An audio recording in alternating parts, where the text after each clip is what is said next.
In the process of humiliating Saddam, our foreign policy in its essence, a group of American soldiers carrying out on some micro level our policy of humiliation and scapegoating, take pictures of it despite enormous efforts on the part of the military to prevent them from being leaked. The pictures are leaked because we live in a digital age and there's really no way to contain that kind of stuff anymore. The pictures get out, and guess what? They humiliate the administration and the American people and the military. And so what does the administration and the military do because they feel humiliated? Well, guess what? They try to humiliate the soldiers who humiliated them while they were in the process of humiliating Iraq. And so it goes. This is a story that goes well beyond a question of torture. This is a story of our collective need not to face reality and to scapegoat others. We are no different than the administration that we actually decry.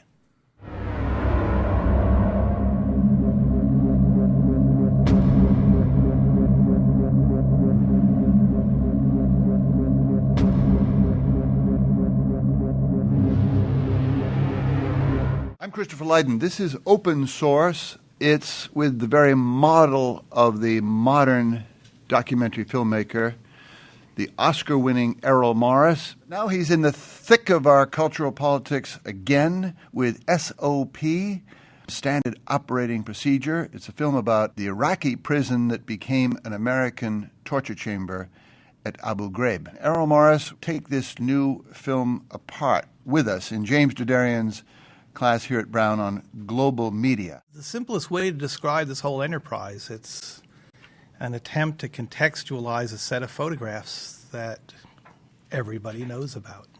I have confined myself to an examination of a very, very, very small piece of this war, actually a very small piece of Abu Ghraib itself. You see what's inside the frame of those 200 some odd photographs. You don't see anything that, in fact, is not in the photographs. You see someone in the photographs, you make certain assumptions. These people are standing in the middle of these bad things. They must be the culprits. So the photograph, at the same time it reveals all of this information to us, actually encourages us in some very powerful way not to look further. One of the things that I find most appalling is that the photographs were used to blame a handful of MPs, really letting everybody else off the hook, as if somehow no one else was involved in this. It was just these guys, one tier. By the way, Abu Ghraib was not one tier or two tiers. It was a city. There were close to 10,000 prisoners at the end of 2003. We're talking about a vast concentration camp, in essence, in the middle of the Sunni Triangle.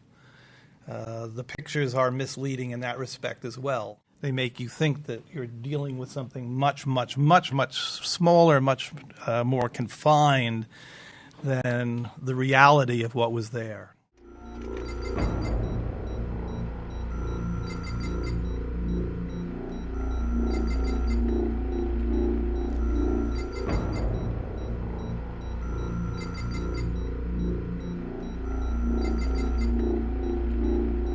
Is this or isn't it a blood sample of the whole war and the whole society? I suspect it is.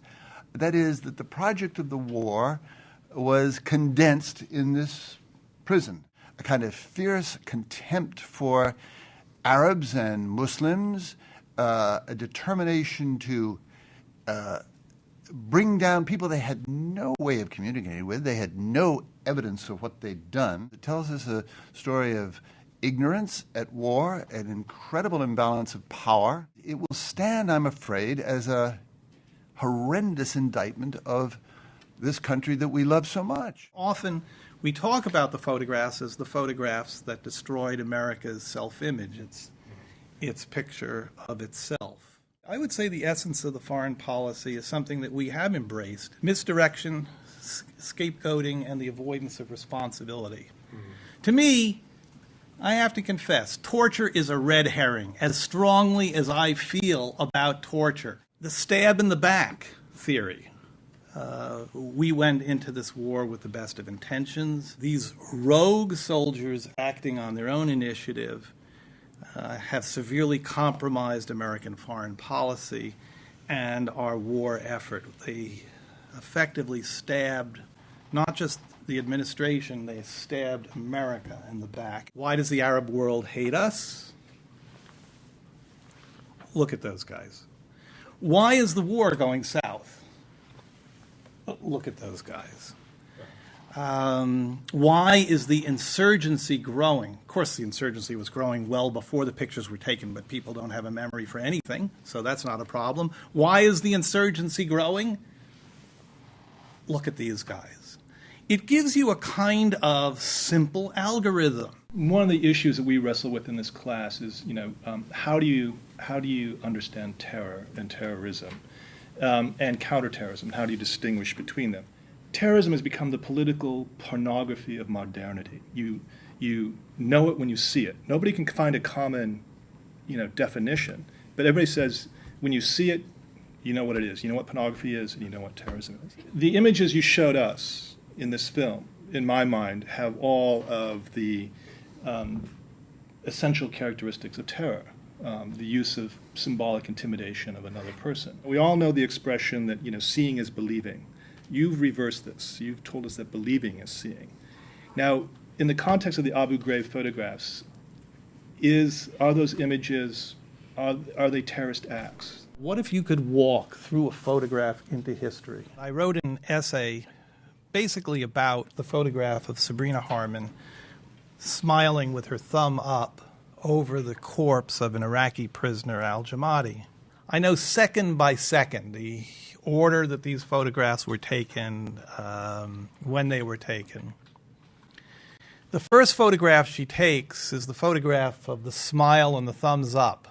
She leaves, she comes back an hour and a half later, and she takes another 15 or so detailed pictures of al-Jamadi's corpse, culminating with the picture taken of the damage to his eye. She peels back a bandage and takes a close-up photograph of that as well. I look at those photographs that she took as an act of civil disobedience. In her letter to her girlfriend, she's a lesbian, to her wife, as she describes Kelly, she says, "I wanted to show that the military is nothing but lies." One of the things that suddenly jumps out at me, the photographs are really different than what I think they are.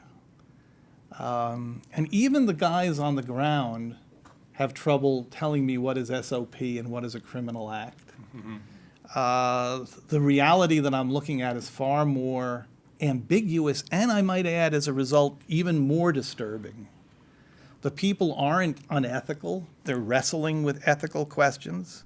People can't see this. And I use that C word,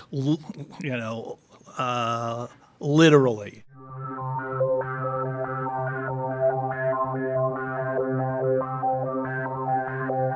A lot of people, when I even tell them the story, get angry, as if somehow I've become an apologist for torture. The one thing you can take for granted about information is that it's compromised in some way.